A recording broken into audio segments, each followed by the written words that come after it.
स्वागत है आपका पावर ब्रेकफास्ट में। मैं हूं दीपांशु भंडारी और एक बार देख लेते हैं कि आज ग्लोबल मार्केट्स के क्या हाल हैं। हालांकि अगर आप देखें तो जापान और चीन दोनों ही बाजारों में आज फिर से छुट्टी का माहौल है और कल भी छुट्टी ही रहेगी।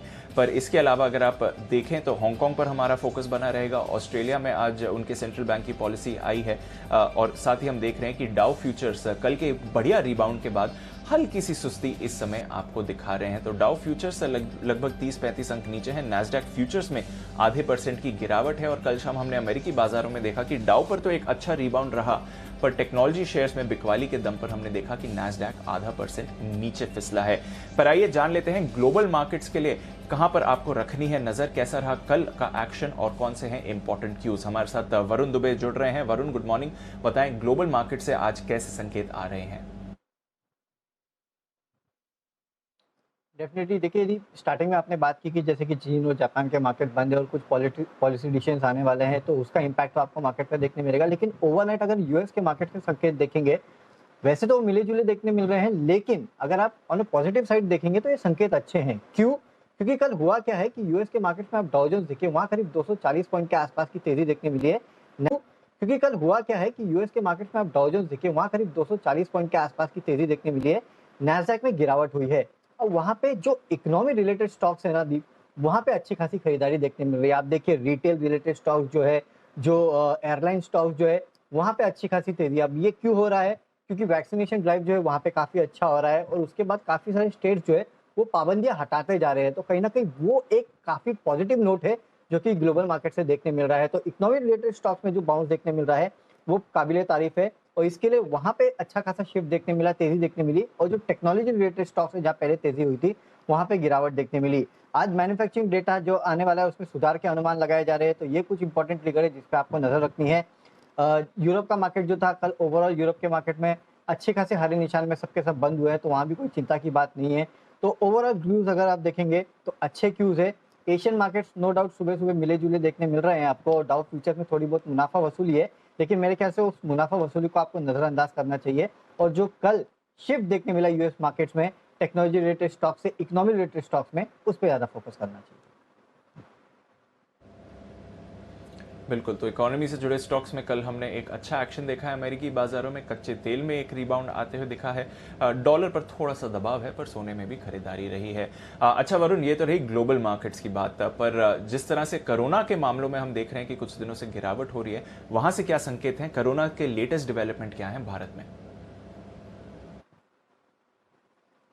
देखिए, एटलीस्ट लेटेस्ट डेवलपमेंट इस तरफ इशारा कर रहा है कि शायद हम पीक आउट हो रहे हैं। अभी ये काफी जल्दबाजी होगा वैसे तो कहना कि हम पीक आउट हो रहे हैं, लेकिन आंकड़े जो कह रहे हैं एटलीस्ट पिछले 4 दिन के, उससे तो यही अंदाजा लगाया जा सकता है। क्योंकि आपको याद होगा 30 अप्रैल को हम 4 लाख के ऊपर चले गया था हमारा आंकड़ा, अब वो कम होकर 3 मई को 3,55,000 के आसपास आ चुका है।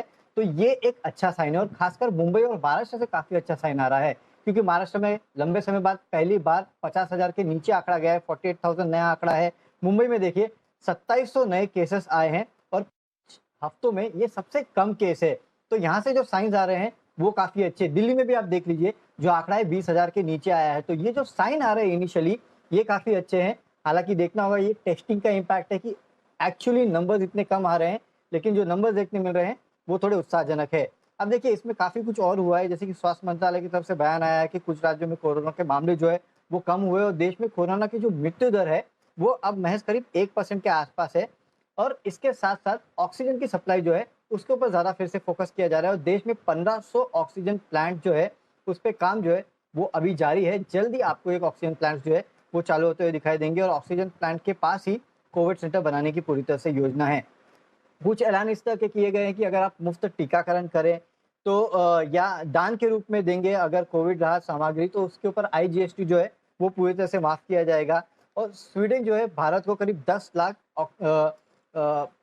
एस्ट्राजेनेका वैक्सीन जो है उसका टीका भेजने वाला है। तो ये कुछ पॉजिटिव डेवलपमेंट्स है, कुछ न्यूज़ है जहाँ पे आपकी नजर होनी चाहिए। इसके अलावा आधार पूनावाला की तरफ से कुछ बयान आए हैं जहाँ पे आपको सबसे ज़्यादा इंपॉर्टेंट नजर रखनी है, क्योंकि उन्होंने कहा है कि 2-3 महीनों में वैक्सीन जो है उसकी कमी जो है वैक्सीन के महीनों में वैक्सीन की कमी जो है वो हो सकती है। अब वो ऐसा क्यों करे कि देखिए, सरकार ने वैसे तो इनको 26 करोड़ टीका का ऑर्डर दिया था, उसमें से 15 करोड़ ये दे चुके, करीब 11 करोड़ के आसपास की वैक्सीन जो है इनको देना बाकी है। जो है जल्द उपलब्ध करा सकते हैं, लेकिन हो सकता है कि इनिशियल दिनों में आपको थोड़ी कमी देखने मिलेगी। कुछ राज्यों ने अपनी पाबंदी और बढ़ाई है, जैसे कि पुडुचेरी ने अपनी जो पाबंदी है उसको 10 मई तक बढ़ा दिया है लॉकडाउन को, और आंध्र प्रदेश ने भी सिर्फ एसेंशियल दुकान जो है उसको खोलने की अनुमति दी है सुबह 6 से 12 के आसपास। तो जो मुंबई मॉडल था वो शायद काफ़ी जगह और अप्लाई हो रहा है, और शायद उसी का इम्पैक्ट आपको देखने मिल रहा है कि काफ़ी जगहों पे अब कोरोना के केसेस कम हो रहे हैं। लेट्स सी एंड होप कि ये पीक आउट हो चुके हैं।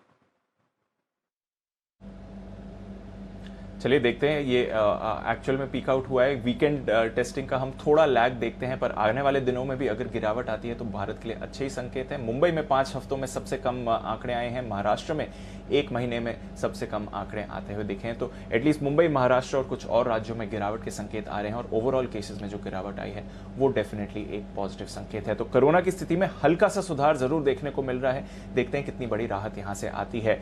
पर जहां तक कल के फंड एक्शन का सवाल है, एफआईएस की बिकवाली में कोई रोक नहीं लगती हुई दिखी है। देखिए, कैश मार्केट्स में फिर से एफआईएस ने लगभग 2300 करोड़ रुपए की बिकवाली करी है कल के सेशन में। तो जो भारी बिकवाली का कैश में एफआईएस का रुझान चल रहा है वो मेंटेन्ड है। वहीं डीआई से थोड़ा सहारा आते हुए दिखा है, लगभग 550 करोड़ की खरीदारी जरूर करी है, बट पूरा सहारा देने के लिए नहीं है। एफएनओ में भी देखेंगे तो 650 करोड़ के आप खरीदारी का फिगर देखेंगे, बट इसमें सिर्फ और सिर्फ इंडेक्स ऑप्शंस में बड़ा खरीदारी का फिगर है।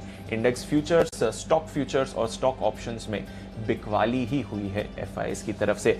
तो आइए इस डेटा को थोड़ा और डिटेल्स में समझते हैं। आज के लिए अहम क्यूज क्या रहेंगे और कौन से लेवल्स पर रखनी है नजर, बात करते हैं जी बिजनेस के मैनेजिंग एडिटर अनिल सिंघवी के साथ।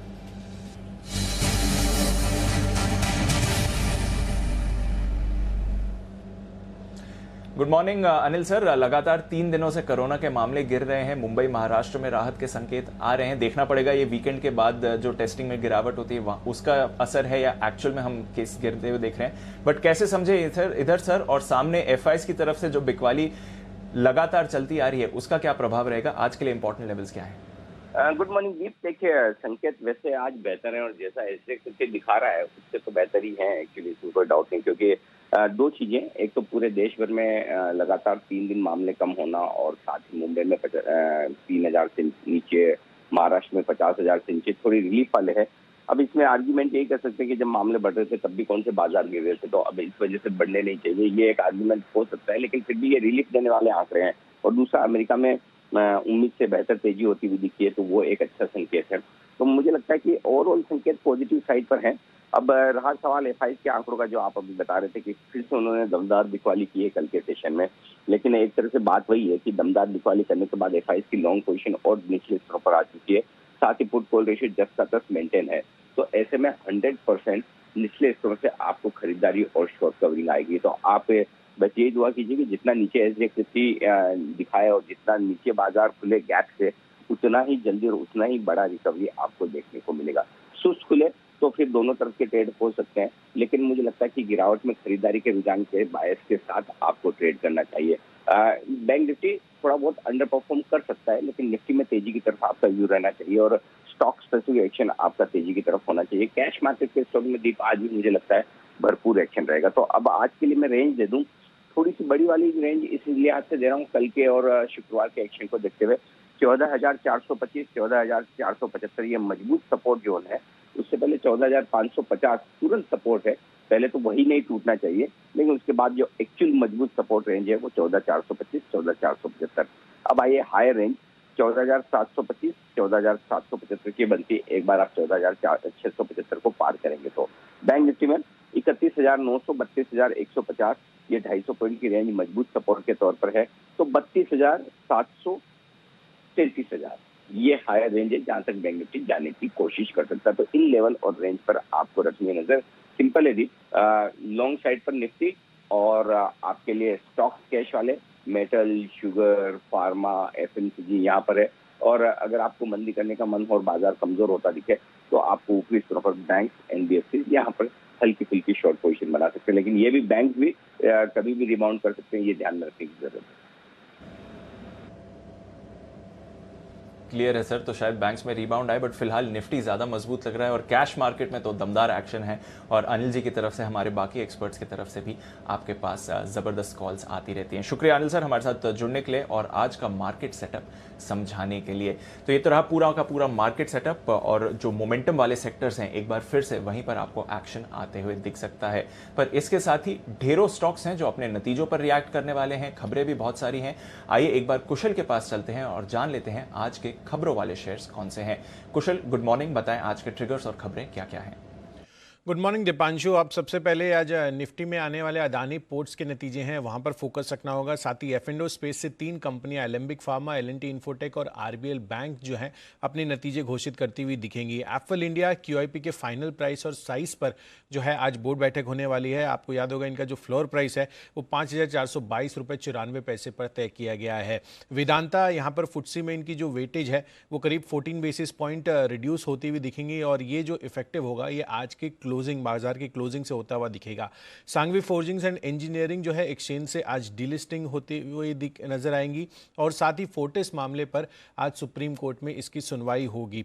साथ ही पीएम मोदी और साथ ही जो यूके के पीएम बोरिस जॉनसन, उनकी एक वर्चुअल मीटिंग होने वाली है आज शाम 5 बजे। तो इस पर भी हमारा फोकस रहेगा कि किस तरह के समीकरण यहाँ पर बनते हुए नजर आ रहे हैं।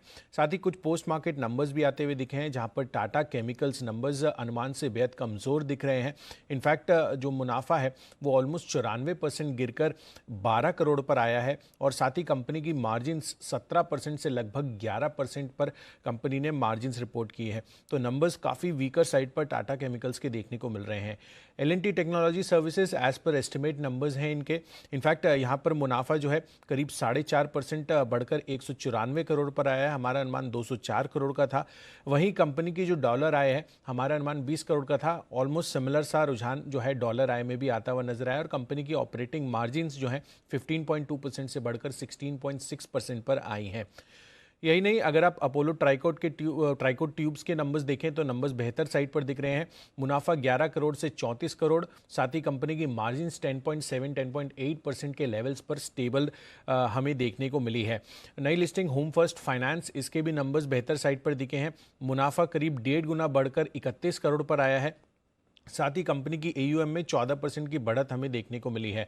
पावर ग्रिड इन्वेट का अपडेट भी है हमारे पास, जहां पर कुल सब्सक्रिप्शन जो है ऑलमोस्ट 5 गुना बढ़ता हुआ दिखा है और जो प्राइस बैंड है वो 99 से 100 रुपये प्रति यूनिट रखा गया था और इसकी जो इशू साइज है वो 7735 करोड़ जो है आती हुई दिखी थी। आईसीआईसीआई बैंक, यहाँ पर आरबीआई ने आईसीआईसीआई बैंक पर 3 करोड़ रुपए का जुर्माना लगाया है और नियमों का उल्लंघन करने पर आईसीआईसीआई बैंक पर ये जुर्माना लगाया गया है।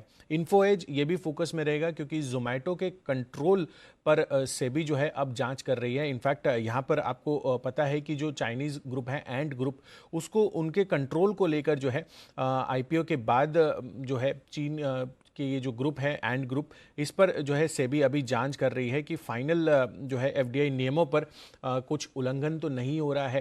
तो ये चीज़ देखना इंपॉर्टेंट होगा। और अंत में उत्तम शुगर, यहाँ पर कंपनी ने प्लांट में बॉयलर लगाया है और यहाँ इनकी जो डिस्टिलरी यूनिट की क्षमता है वो काफ़ी हद तक बढ़ती हुई दिखी है। 450 लाख बीएल से बढ़कर 550 पर ये पहुँचता हुआ नज़र आया है। ओके, तो ये है आपके लिए आज के खबरों वाले शेयर्स। उत्तम शुगर ने अपनी कैपेसिटी बढ़ाई है, कल सर्किट पर था ये काउंटर, और साथ ही होम फर्स्ट फाइनेंस है, यहाँ पर रखिए नज़र क्योंकि नतीजों पर तो स्टॉक रिएक्ट करेगा। 10:35 पर हमारे साथ मैनेजमेंट भी जुड़ेगी अपने नतीजों के बारे में बात करने के लिए न्यूज़ पर व्यूज सेगमेंट में। पर आइए रोज की तरह आपको एक बढ़िया ऑप्शन की रणनीति समझाते हैं वीके शर्मा साहब की तरफ से। ये है एक बढ़िया ऑप्शन का ट्रेड आपके लिए। तो एक तो मारुति की एक ऑप्शन है जिसके अंदर 6700 की कॉल ली जा सकती है मई महीने की। तो मेरी सलाह यही रहेगी कि 160 में पहले तो लेना चाहिए, वापस रखें 120 का, टारगेट रहेगा 220 का। दूसरा जो स्टॉक है जेएसडब्ल्यू स्टील, तो वो बेहतर है। तो वहाँ पे मेरी सलाह ये कि 750 की कॉल मई महीने की ली जा सकती है 31.90 पे, जहाँ क्लोजिंग थी वहाँ। स्टॉप लॉस रखें 24 रुपए का, टारगेट आपका रहेगा 45 रुपए।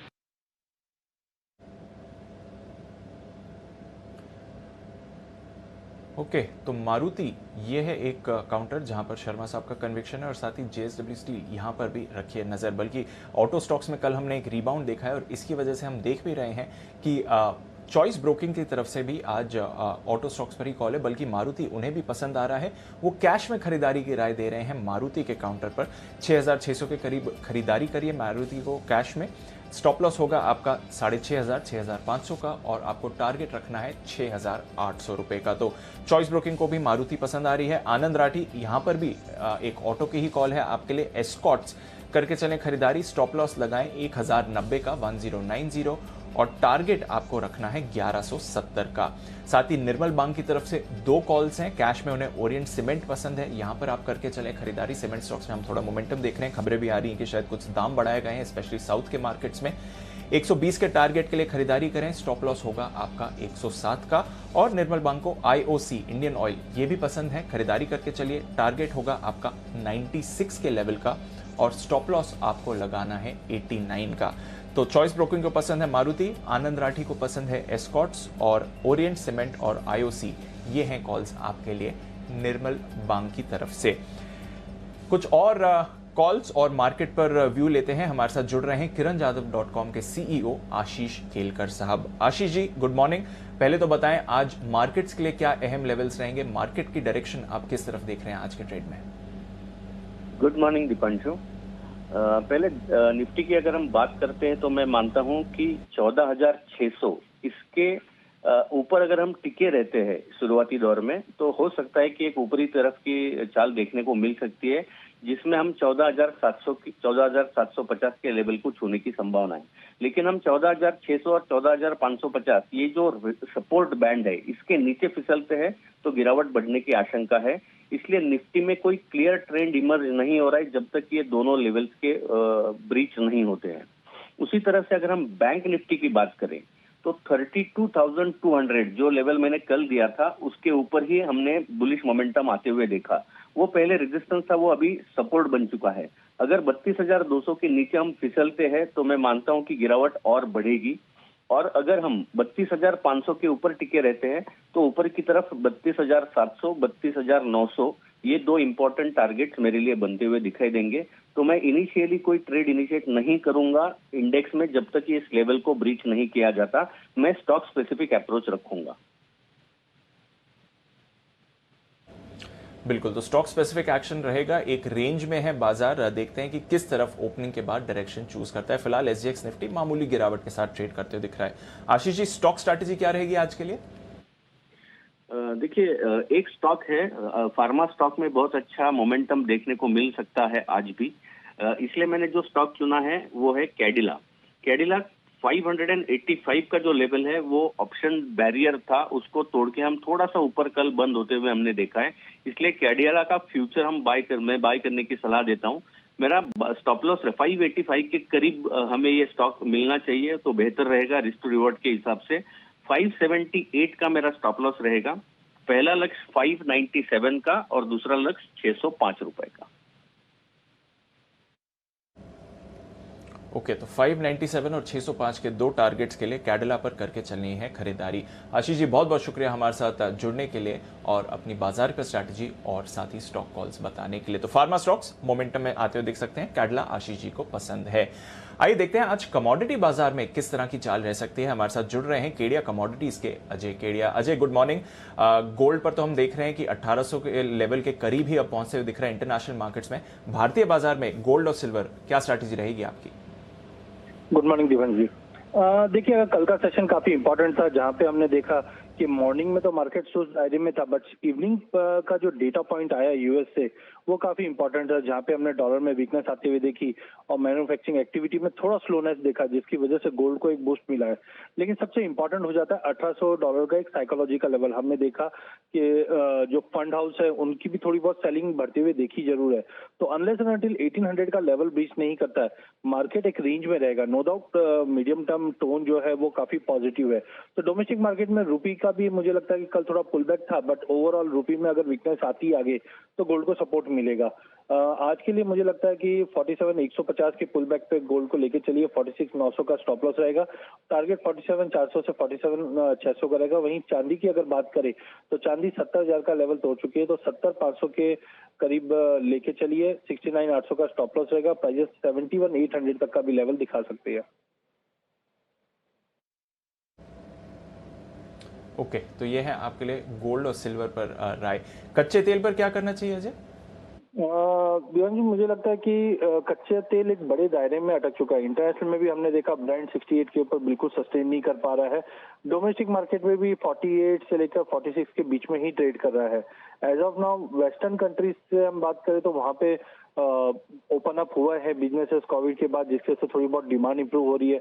बट वहीं अगर हम इंडियन मार्केट की बात करें तो यहाँ पे हमने देखा उसका एक कंसर्न डिमांड पे रहेगा अभी भी।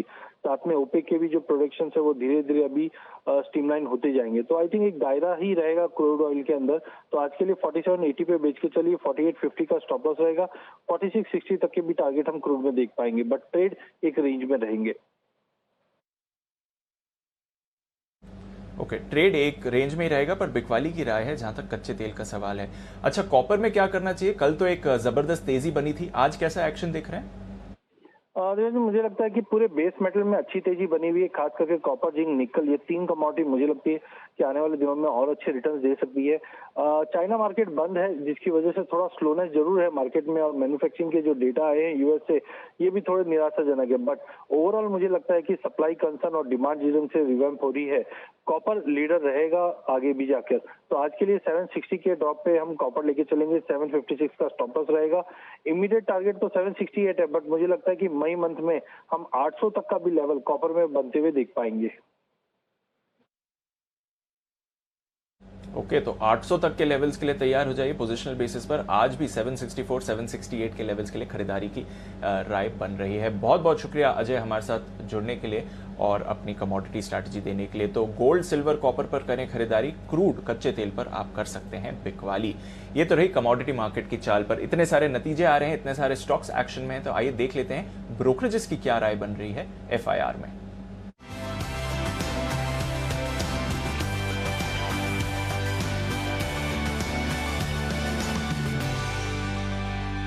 गुड मॉर्निंग आशीष, बताएं आज ब्रोकरेजेस का फोकस किधर है?